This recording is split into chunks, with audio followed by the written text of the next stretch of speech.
Der Michi und seine Alte vertragen sie wieder eine Zeit lang, aber danach findet er wieder, dass er zu viel unter ihrer Fuchtel steht. Die Rosi spendiert an Hummerl als Überraschung einen Tag in ihrer Wellness-Hitten. Der Gregor richtet die Wand hinter der Pudel neu her und spart das Wirtshaus wieder auf. An Hubert gefällt das, was der Wickerl über die Liebesbrief rausgefunden hat. Und drum kommt er für das auf, was das Restaurieren gekostet hat.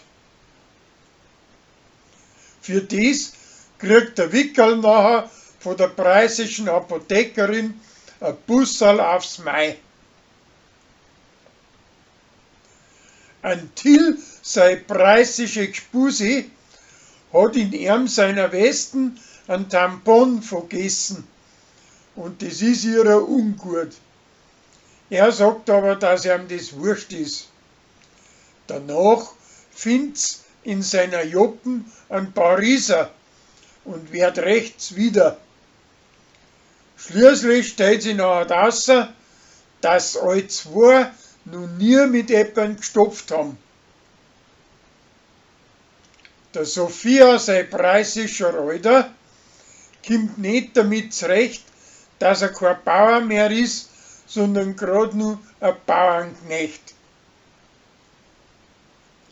Die Wirtsleute werden für ein Weihnachtsbeutel fotografiert. Aber weil der Philipp so eine schiefe Frisur hat, müssen alle ein Zipfelhaum aussetzen, als wie ein preußischer Weihnachtsmann.